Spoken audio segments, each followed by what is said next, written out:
Hello दोस्तों, कैसे हैं आप सभी। उम्मीद करते हैं कि आप लोग मस्त होंगे और स्वस्थ होंगे और अपना स्टडी अच्छे से कर रहे होंगे।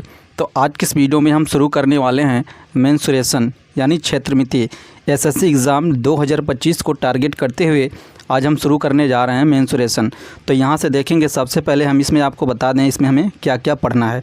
तो यहाँ से देख पा रहे हैं आप, मेंसुरेशन को हम दो पार्ट में डिवाइड कर सकते हैं। यहाँ पे देखेंगे 2D और 3D। 2D मतलब क्या होता है, 2 डायमेंशनल फिगर होता है। 3D का मतलब क्या होता है, 3 डायमेंशनल फिगर होता है। फॉर एग्ज़ाम्पल यहाँ पे देख पा रहे हैं आप, 2D में हम आयत पढ़ने वाले हैं, वर्ग और त्रिभुज। आप यहाँ से फिगर से भी समझ सकते हैं। यहाँ से देख पा रहे हैं आयत, वर्ग और ट्रायंगल यानी त्रिभुज। 3D फिगर में आप एग्ज़ाम्पल से समझ सकते हैं। यहाँ पर देखेंगे घनाभ, बेलन और शंकु। तो यहाँ पर सबसे पहले हम त्रिभुज को देखेंगे। त्रिभुज में जितने टाइप के क्वेश्चन बन सकते हैं सबको हम सॉल्व करने वाले हैं। सबसे पहले हम इसका बेसिक देखेंगे एंड देन हम इसका प्रीवियस ईयर का क्वेश्चन को सॉल्व करने वाले हैं। तो आइए सबसे पहले हम ट्रायंगल को फिनिश करते हैं। तो यहाँ से कुछ इसमें की पॉइंट्स है त्रिभुज में, आपको ध्यान रखना है कौन कौन सा पॉइंट है। यहाँ से देखेंगे 3 भुजाओं से घिरी हुई आकृति को त्रिभुज कहते हैं। इसका क्या हो गया, डेफिनेशन हो गया। यहाँ पे देखेंगे त्रिभुज के तीनों कोणों का योग 180 अंश होता है। अगला देखेंगे कि पॉइंट्स क्या है। एक त्रिभुज में अधिकतम एक समकोण तथा 2 न्यून कोण होते हैं, जैसा कि आप देख पा रहे हैं। अगला की पॉइंट्स है, देखेंगे किसी त्रिभुज की 2 भुजाओं का योग तीसरी भुजा से हमेशा बड़ी तथा अंतर छोटा होता है। यहाँ से देखेंगे कहा जा रहा है कि किसी भी त्रिभुज में 2 भुजाओं का योग जो होता है तीसरी भुजा से बड़ी तथा अंतर छोटा होता है। अगला की पॉइंट्स यहाँ पे देख पा रहे हैं आप। अगला की पॉइंट्स क्या रहने वाला है, यहाँ से देखेंगे किसी त्रिभुज का क्षेत्रफल अगर निकालना रहेगा तो क्या करेंगे, 1/2 गुणे आधार गुणे ऊंचाई करते हैं। यहाँ पर देख पा रहे हैं आप, इनकी भुजाओं और इनके ऊंचाई में ये रिलेशन होता है, इसको आप ध्यान रखेंगे। इनकी भुजाओं का अनुपात जो होता है इनकी ऊँचाई के इन्वर्सली प्रोपोर्शनल होता है। यहाँ पर देखेंगे अगला नोट है, किसी त्रिभुज के भुजा का अनुपात उनके ऊंचाई का उल्टा होता है तथा भुजा जितनी बड़ी होगी ऊंचाई उतनी ही कम होगी। अभी हमने देखा भुजा और ऊंचाई में क्या होता है, रिलेशन उल्टा होता है। यहाँ पर हमने यही पीछे भी देखा है। अब आइए हम त्रिभुज देख लेते हैं, कौन कौन से त्रिभुज हमको इसमें पढ़ने हैं। पहला है समबाहु त्रिभुज, दूसरा है समद्विबाहु त्रिभुज एंड तीसरा है विषमबाहु त्रिभुज एंड चौथा क्या है, समकोण त्रिभुज। अब एक एक करके हम इनके बेसिक देखेंगे एंड देन हम क्वेश्चन की बात करने वाले हैं। त्रिभुज है समबाहु त्रिभुज। तो यहाँ से देखेंगे समबाहु त्रिभुज के बारे में कुछ की पॉइंट्स।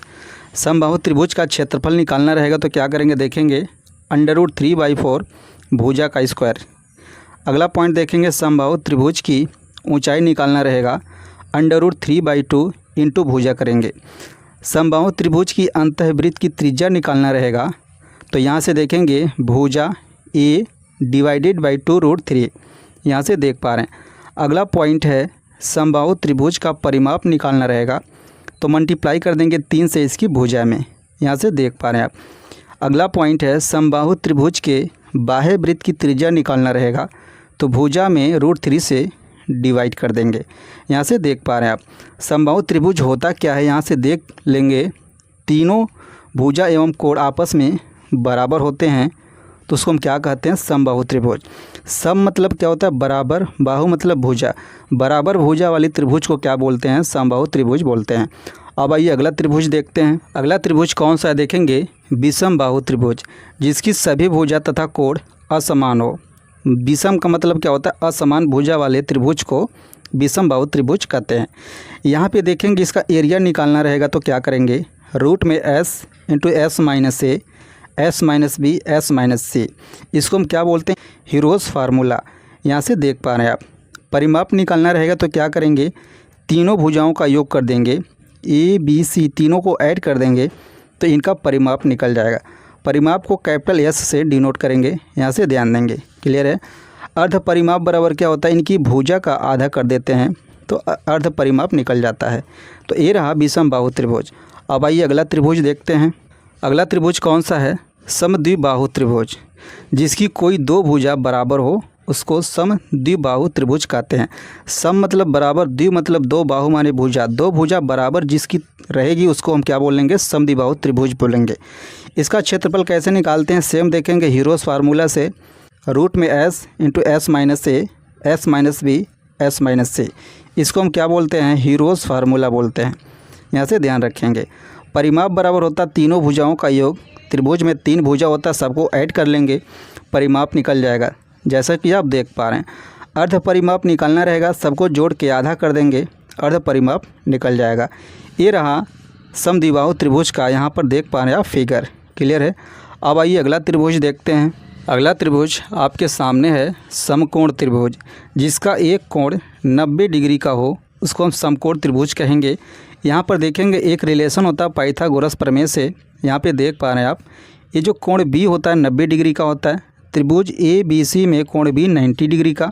यहाँ पे देखेंगे सबसे बड़ी भुजा कड़ होता है, कोण से लगा हुआ भुजा आधार होता है, और यहाँ पर क्या होता है देखेंगे ए बी, ए परपेंडिकुलर यानी लंब होता है। इसमें एक रिलेशन होता है, देख पा रहे हैं आप, पाइथागोरस प्रमेय से निकालते हैं। कड़ का वर्ग बराबर क्या होता है, लंब का वर्ग प्लस आधार का वर्ग। इसका हम यूज़ तब करते हैं जब दो भुजा का मान आपको दिया रहे, तीसरी भुजा का मान निकालना रहेगा, तो पाइथागोरस प्रमेय से हम इसको सॉल्व कर सकते हैं। जैसे कि फॉर एग्जांपल मान लीजिए यहाँ पे देख पा रहे हैं आप, कड़ का वर्ग हमें निकालना है, हमको कड़ नहीं दिया गया, लेकिन शेष दो भुजा का मान हमको दिया है, लंब और आधार का मान हमको दिया गया है, कड़ का मान निकालना है।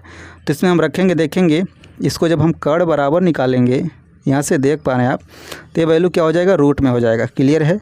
लंब का वर्ग देखेंगे 5 का स्क्वायर हो जाएगा, प्लस के आधार कितना है 12, तो 12 का स्क्वायर हो जाएगा। सबको ऐड करेंगे, देखेंगे रूट में 169 बनेगा, यहाँ से क्लियर है। तो कड़ बराबर यहाँ से क्या आ जाएगा, देख पा रहे हैं आप, 13 आ जाएगा, क्लियर है।